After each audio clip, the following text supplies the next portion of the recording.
Right. Let's make this full screen.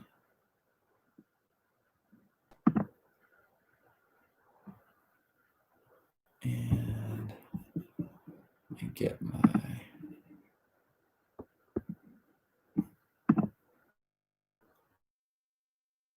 I have to kick myself off the phone. Oops. Okay, I think I'm in my ears now. We will see. Make sure to turn that off.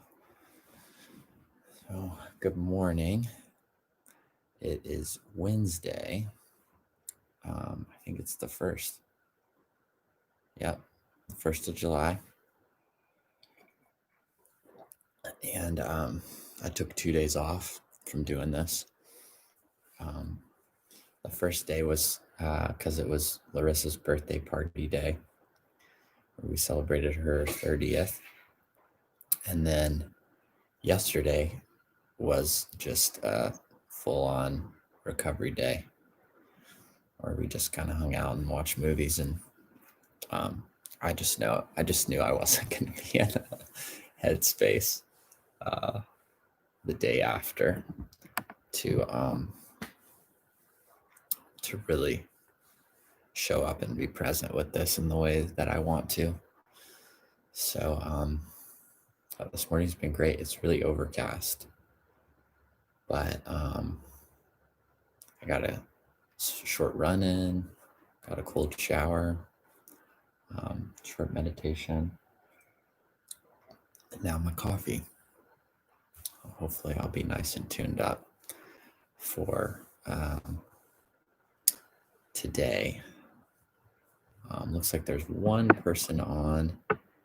If you have the ability to either text me on my phone or type in the live chat here and let me know if the streaming and the audio is good. So I moved it from the room over here that I usually do a lot of my meditation stuff in, moved it into the living room because we've got better light right here, and moved Larissa's peace lily over here. So we have a lot of greenery. I think it was Johnny who encouraged me to try to get some nature in there. And I agreed. So I moved this peace lily over, and actually we just repotted it, and it's growing so much that it may need a new pot here, but we don't want to shock it. So we'll probably leave it in that pot for a little bit longer, but it's doing so good. Anyways, Benjamin Lee Hopper gave me a phenomenal idea of going ahead and just doing a kind of explanation, a short explanation at the beginning of this. If you'd like a longer explanation, you're watching this video first out of all of them, or it's your first time tuning in and watching this, you can go back to the first one and I give a much longer explanation of what I'm doing. But basically, I've reached out to some family and friends that I'm close to, asked for some topics, put everyone's name in a hat, and then I'm just going to draw one every morning, hopefully most mornings, and talk about it just kind of spontaneously and see what comes up and comes out, and go live to where I can get some possible live feedback if people are watching, and then I'll have it as, what my perspectives were on things at 33 during this time in history where things are shifting a lot, and there's a lot of energy and emotion flying around the world right now. And I'm tucked away in the forest here across the Puget Sound in Washington, right across from Seattle. So thought it was a fun idea, and that's what we're doing. So here in a minute here, I'll draw another name and we'll see what I'm going to talk about today. Anyways, Let me give it one more minute and see if anyone else hops on, and then we'll get going. I wonder if there was anything else I wanted to say before we got going. I think that was it. I liked the idea of giving a little explanation on the front end. So if you're just popping into this video, you're not like, okay, what's going on? So I've been getting some awesome feedback from family and friends on what I'm doing, which is so helpful. So if you're watching this and you have any, please shoot it my way. Or if you think any more topics, let me know.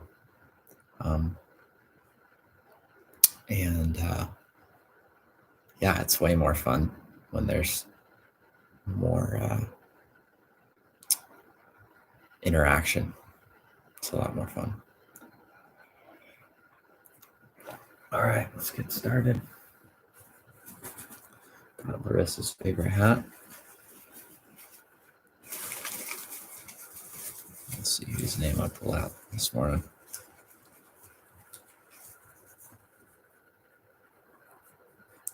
Paolo.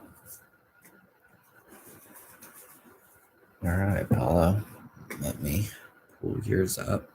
I think I remember yours actually. I think yours was memories. But let me just make sure.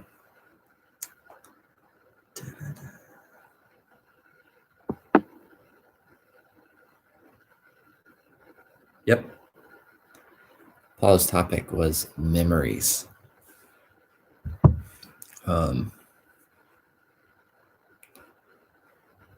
Which is going to be, this is going to be a little bit of a challenging one for me to reflect on, because I haven't talked about this yet, but part of my desire in giving these reflections is to try to communicate it in a way that's very accessible and isn't pigeonholed into kind of one ideology, but is just more universally talked about. And right now, the main lens that I'm using to kind of look at the world is through the teachings of the Buddha. And so I'm going to make an effort to try to like allow that to flavor it, but suspend some of that stuff just to purely talk about the experience of memories. Also wanted to read this real quick. I will make an effort to do this as well. I got a wonderful text message from a dear friend of mine, William Massey, and he said, "Love your YouTube channel. I like to hear you talking the things that you can't encapsulate with words. That feeling will never be able to adequately describe or do justice communicating." Which, interestingly enough, I felt kind of that way about the last topic. I felt like when I finished talking about words, I just mentally wasn't as present as I wanted to be, but I also felt like I just scratched the surface. There was so much more that I felt like I could say and kind of wanted to say. And I just felt a real sense of lack and inadequacy in that reflection, which is okay, because it's such a, I think words and language, if we're really honest and we really reflect on it, is an experience that, funny enough, is impossible to really put language to and fully communicate what that experience is like. And I want to try to do that with memories. I feel like I have an ability to talk about memories from like kind of a mental phenomenon perspective, which I do want to do, but I'll make an attempt to reflect on it as more of a mysterious experience. So cheers to that, William.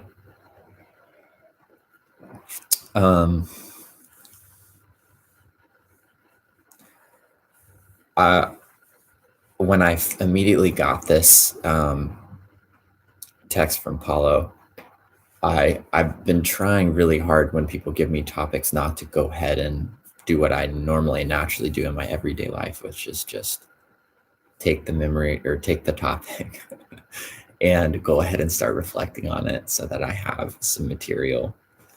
And I've been really trying to suspend that mental activity, which is kind of born out of anxiety of just not wanting to be unprepared for this, and also just loves the act of contemplating things. I feel like half of my day, maybe a little less now, because I'm really making an effort to just purely show up and not have my mind full of things. But I spend a lot of time just contemplating things. And so, especially when people give me topics that I get excited about, like memories, I started spinning out. The first thing that I thought about, that I kind of caught myself at least thinking about, and then spinning, was this conversation I had with my friend Andrew.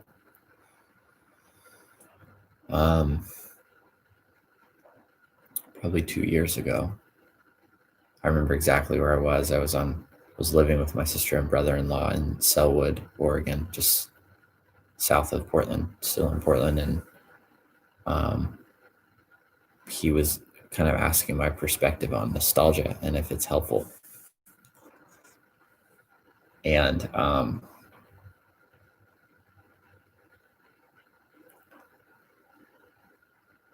I was actually reflecting through the lens of kind of a lot of the Buddhist teachings that I had heard on it, where in order to kind of leave our mindfulness, or what we would call kind of modern day, like the present moment, like being here in this moment, we'll try to think about the past or think about the future and almost time travel and not show up in the present moment. And so I was talking to him about that and kind of just like extemporaneously thinking about, well, could nostalgia be a skillful way of living and doing things? And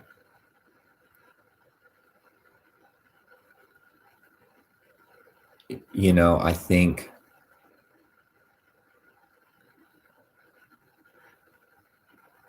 my experience has been that there are for sure moments where I relate to memories in a way that is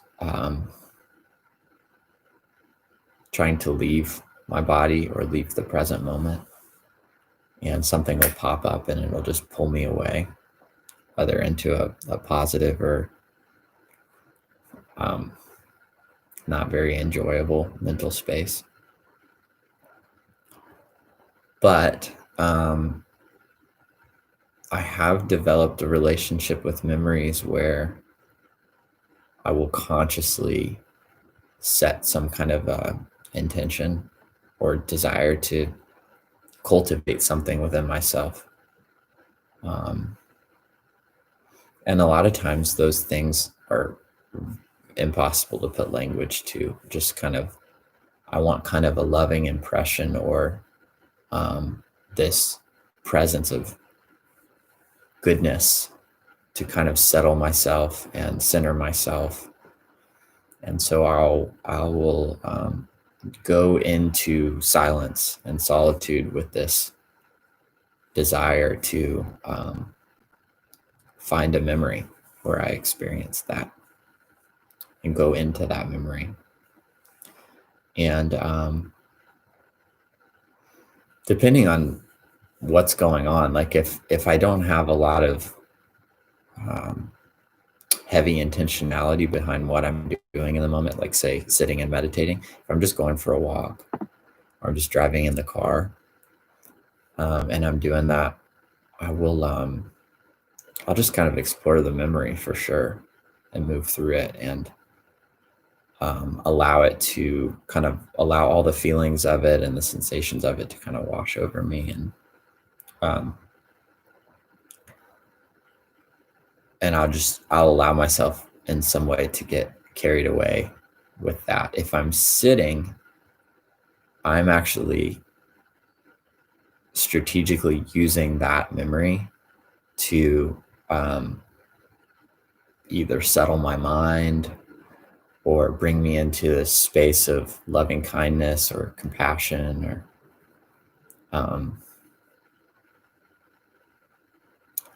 joy. And I just have a sense that like whatever that memory that's kind of popped up is important.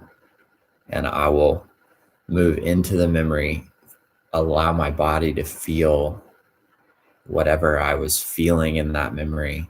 And then I will let the memory kind of dissolve and stay with the feeling in the body, and try to spread that feeling. So those are kind of the two ways that I more intentionally relate to memories and use memories in kind of constructive ways, in ways that have been really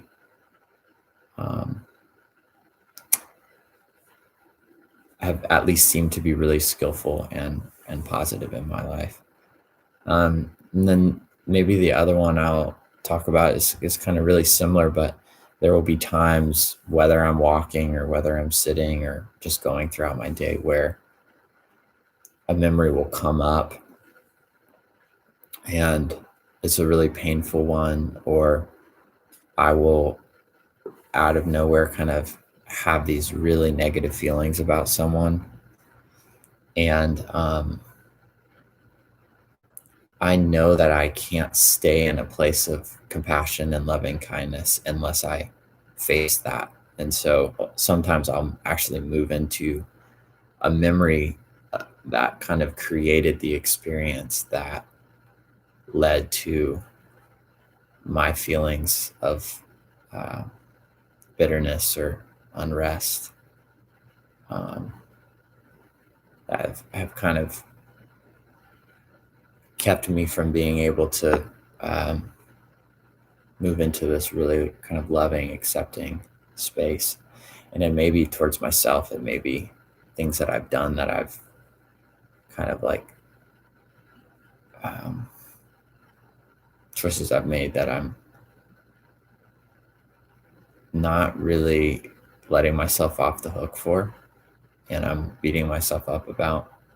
So just I'll go into that space, and I will do some really intentional work around the memory. And maybe I'll save that for what all I do, because that could take a long time to talk about. But I work with those memories to shift my internal world into a space that's more open and loving and generous, and knowing that kind of the ways that I've been feeling and holding on to these certain feelings about myself or other people based on that memory is actually is blocking me and keeping me from being able to stay in these mental states and emotional states, or that keep me from showing up in the world in the ways that I want to. So yeah, that's kind of how I wanted to share that, because that's kind of practically how I relate to memories in a way that's more conscious and intentional.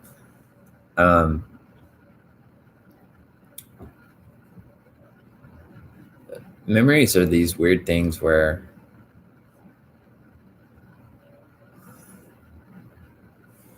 I think what's fascinating to me is that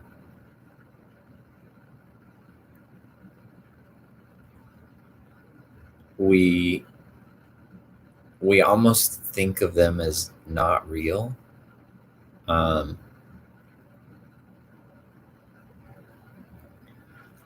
But if we can bring enough attention to them, they can become very, very real. Like I said, to the point where like we're able to experience in the body the very things that we are remembering. And then the other thing that's fascinating to me about memories is that a lot of times they're not true. I used to do this meditation practice where I would sit and wait for, it was kind of a prayer practice and meditation practice. I would sit and wait for the divine to bring up some kind of memory. And then I would do everything I'm talking about. I would go into the memory, I would feel it, be present with it, explore it, and then let it go, but stay with it in my body. And I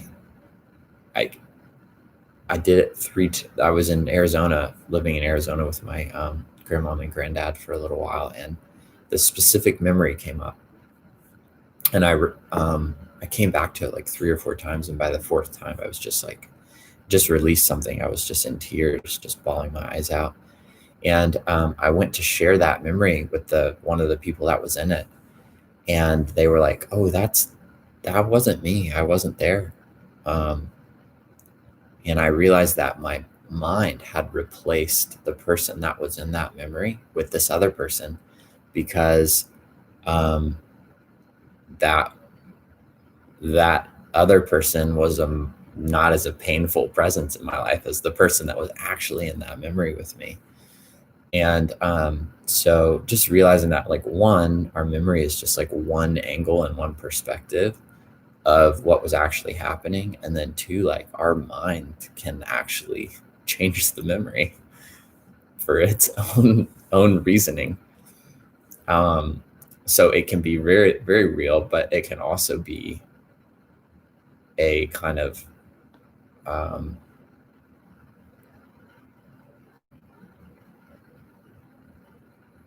videotape of something that isn't no, it's not what actually happened.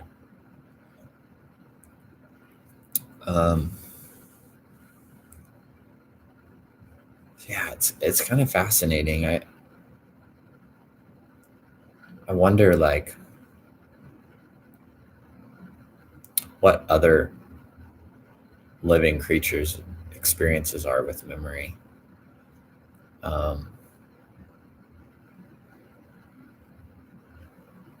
Yeah. What else?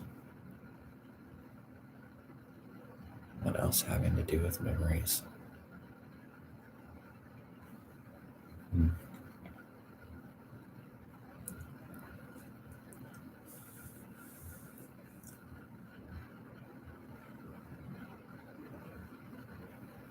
Oh, I don't know if I want to talk about this. All right. I'll finish with this.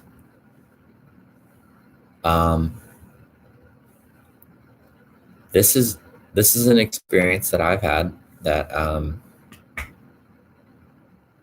affects the way that I relate to cosmology, to like the way the universe is ordered, the afterlife, reincarnation, all of that. I don't have a lot of I don't, in all honesty, I don't feel like I know, like for a fact about, with certainty, like all of that stuff. And I kind of don't feel the need to know at this point. but I do believe that there is some sort of situation that happens like reincarnation. Um, that belief allows me to actually create more spaciousness and grace for myself, knowing that like I'm going to do the best I can with this life. And then I've probably lived thousands of lifetimes before this and will have more to come. So it allows me to not get so tight around my perfectionism.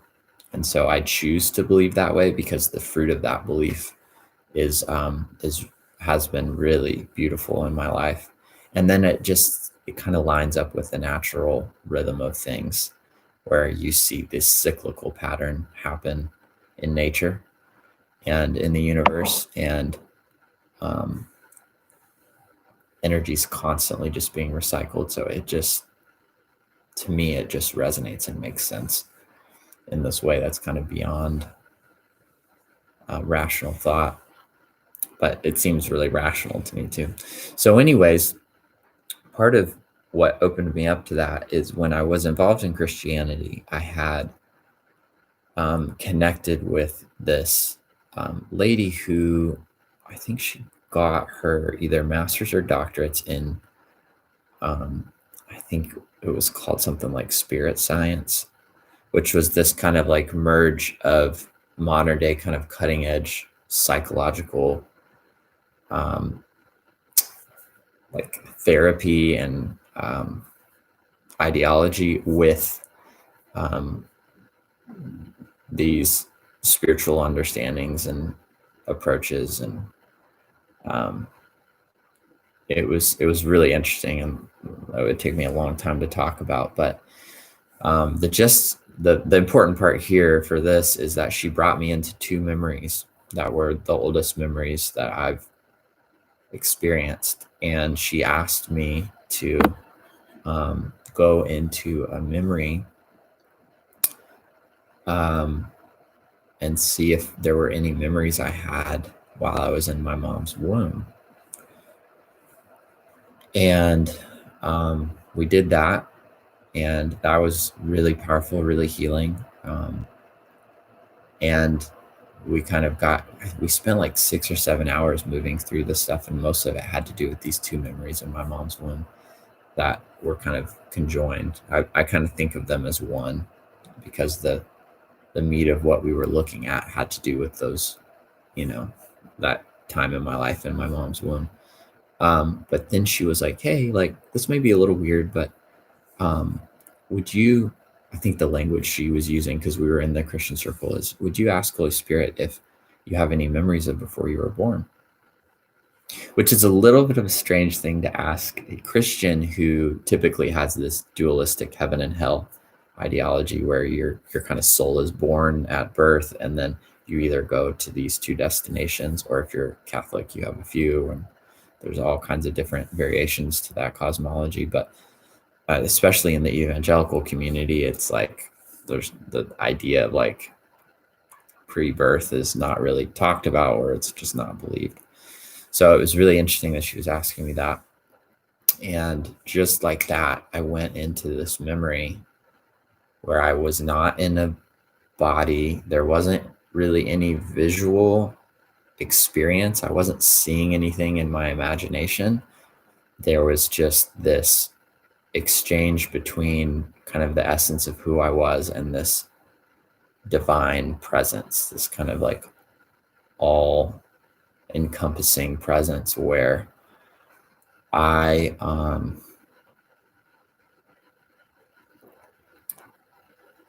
do I want to share this?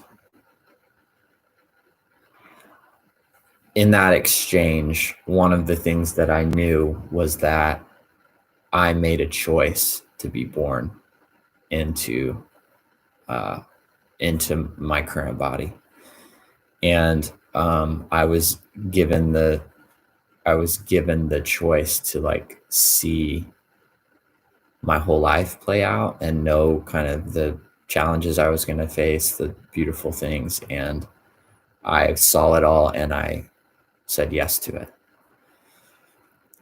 And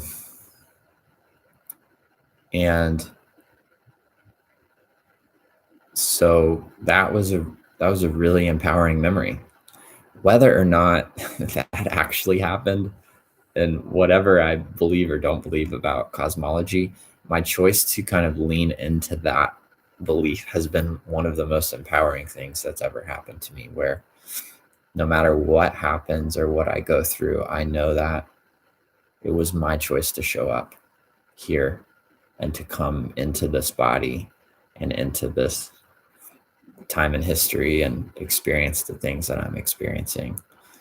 And that memory has been really powerful. And I choose to allow it to shape my cosmology in a lot of ways. So, yeah, I think memories are really interesting things in the fact that, like,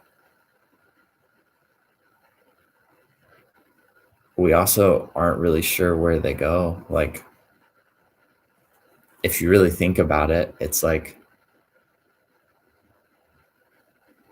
we can they can kind of come up. I guess we can approach it from like a psychological perspective, but from a pure, like, just human experience, like,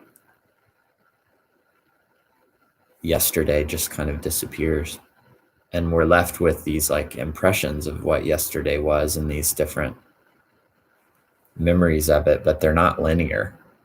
Like, when we think back on it and we go through those memories, like, at least most of our minds anyways don't reflect on those memories in like a linear fashion, which I think is really interesting. And yeah, I think the last thing I'll say is I'm in this space right now where I'm trying to approach every kind of mental phenomena that I experience as being human with a loving quality of awareness, and that includes my memories. So,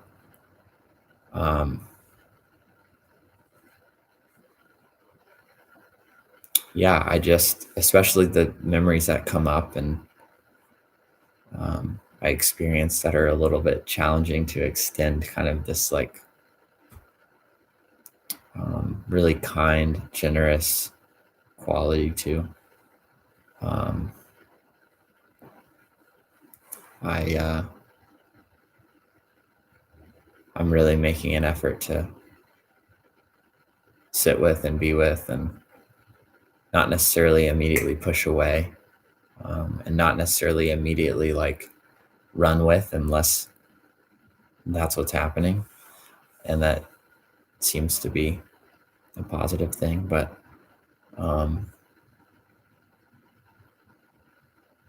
really go into it in a way that's generous and caring for those things. And yeah, also, like, not give them too much influence over my space, or at least become aware of the influence that these memories are having. And I think that the thing I will say from my Buddhist practice is the thing that I'm doing the most intentionally right now with memories that just arise out of nowhere. If I'm not like trying to be using them in skillful ways, is I'm trying to learn from them and observe them and bring as much quality of kind of attention and just pure observation to those memories, and just learn from them and watch how I create stories around the memories, and watch how I kind of respond and react to them and engage with them, and learn kind of about myself and about the human experience, and understand the ways that I engage with them, and ways that may cause me to be really Benjamin said, I'm late, start over.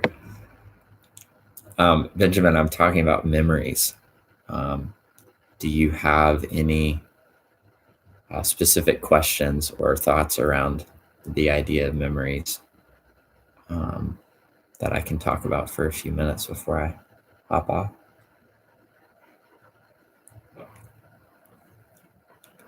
There's no such thing as being late, Benjamin, you know that.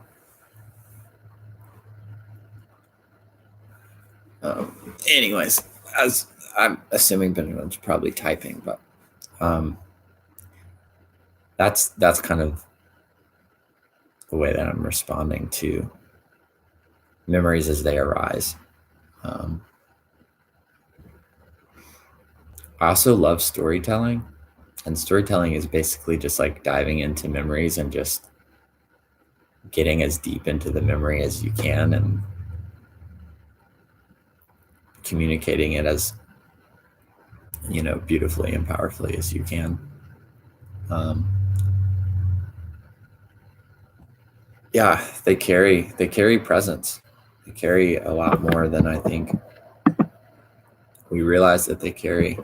Our memories, they have the ability to transport us and transform us. And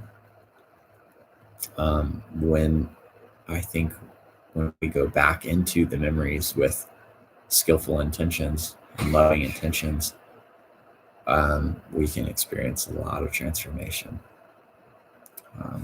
Actually, I'm going to say one more thing after I read Benjamin's post. That was relevant to my question. Memories are contingent upon time. How do you let your past memories impact your future? Is it important for us to let them impact or to leave a blank slate? Do we want them to accumulate? I think they do accumulate. I think we want them to accumulate, yeah. But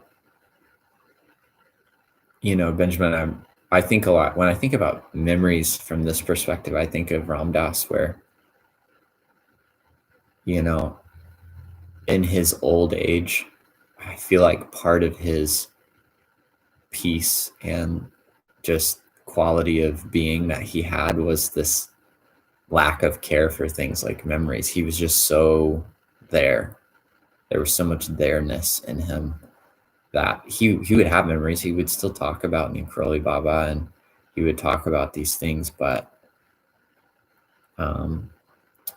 he definitely wasn't fascinated by memories. He was really pulled into the now in such a powerful way.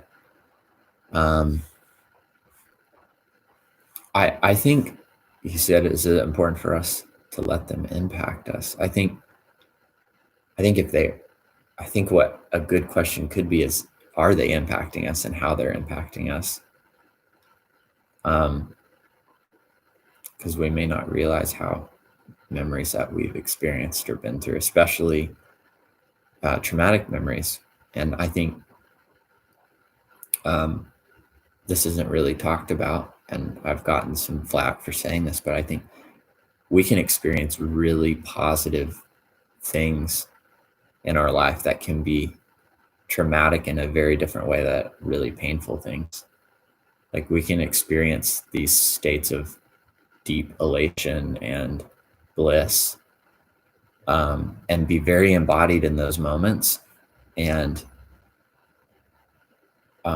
they'd be really hard to kind of move forward from because we're not on that mountaintop anywhere anymore.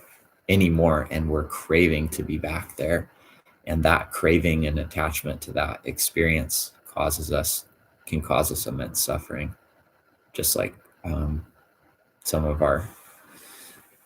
the psychological elements of negative trauma. So I think, yeah, I mean, and a great example of this is, you know, we've all talked to people that are in their 40s and 50s, and they're always talking about the good old days, and they're stuck in the best days that they experienced, and they're not able to move into the beauty and wonder of their current life and experience any kind of contentment and gratitude for it. And I think that's a human experience. I don't think it's not just certain people that experience that. I think we all do. The how is certainly the important part, to be present, witnessing our permutations and how our memories are shaping our present, and furthermore, restricting our future. Absolutely. Yeah. I think it takes work to observe that, though. And I think we can't get there without silence and solitude.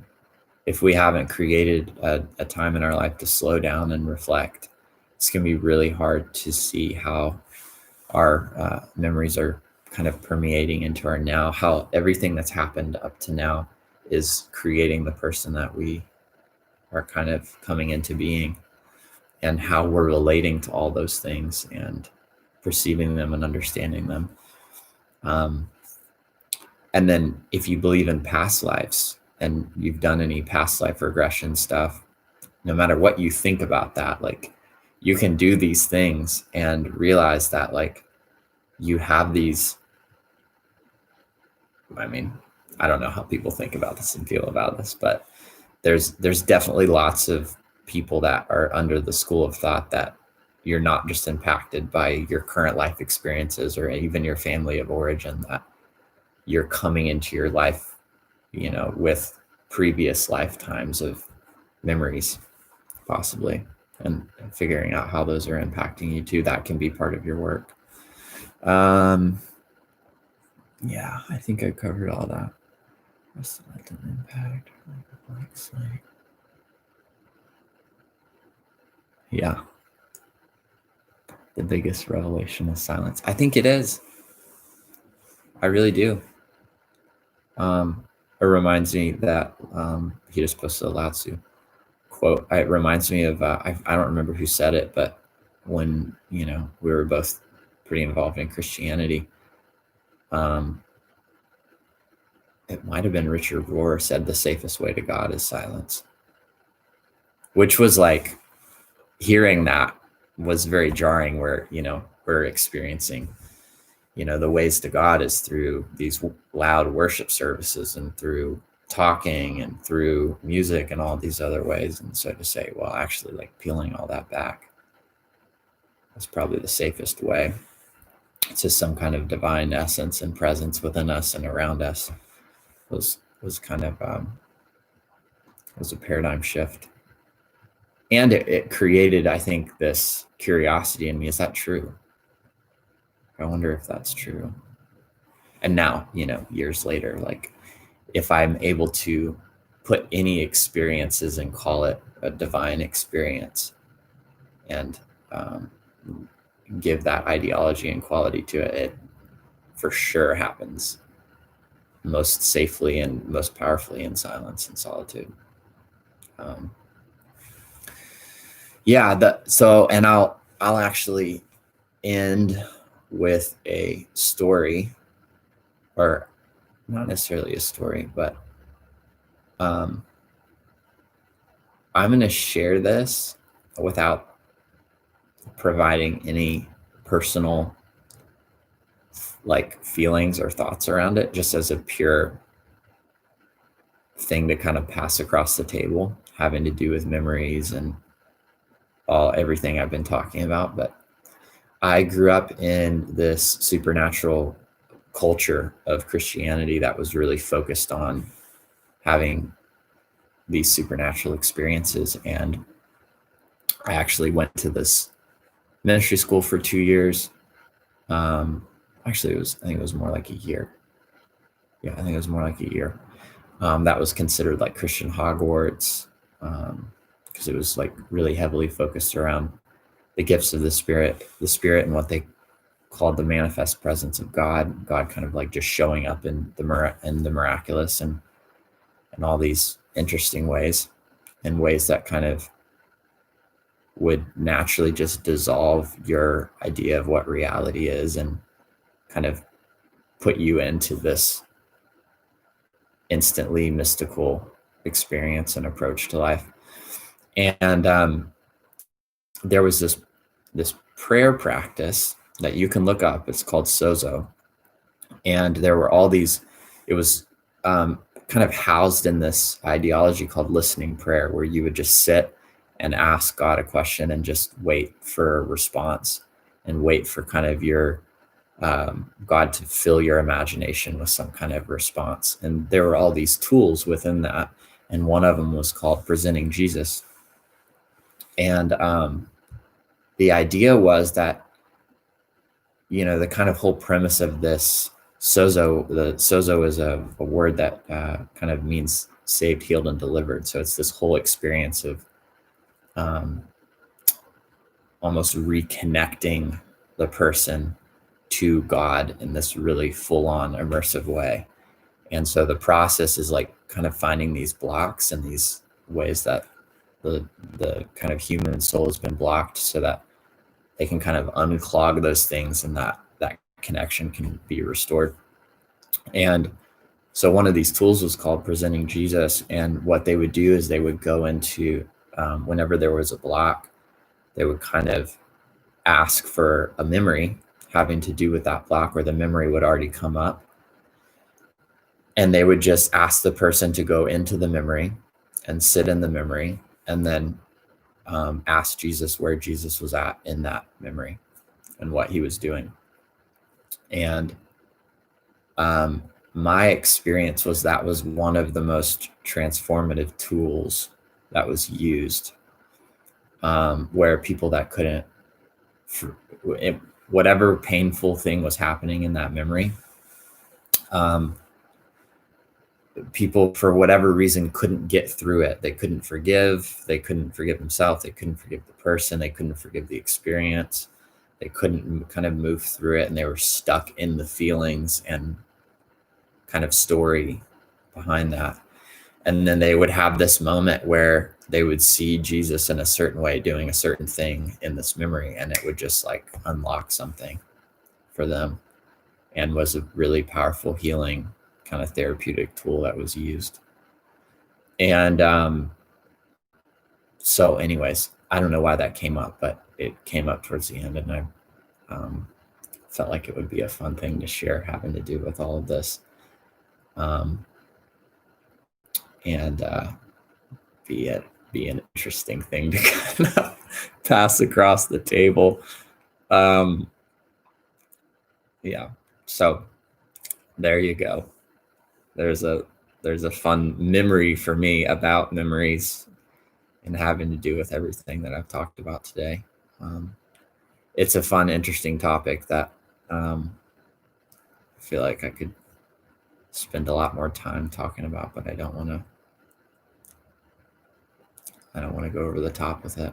So Benjamin, thank you for the questions. And I think I got to all of it. Yeah, I'll be back on tomorrow morning. At least that's the plan. And I hope all of y'all have an amazing beginning to your July, and have really safe plans for the 4th of July if you're making those. So it's going to be a full moon, and it's going to be, I think, a Saturday. It's going to be a weird day, especially with the kind of political context for everything in America. So anyways, love y'all. If you're watching this later or you tuned in, thank you. And please leave any comments you'd like here, or call me if you want to chat about it. And I welcome and embrace any engagement with the topic or thoughts. If you don't like anything that I said, please let me know. Or you liked something I said, any of it, are welcome. So have a beautiful day.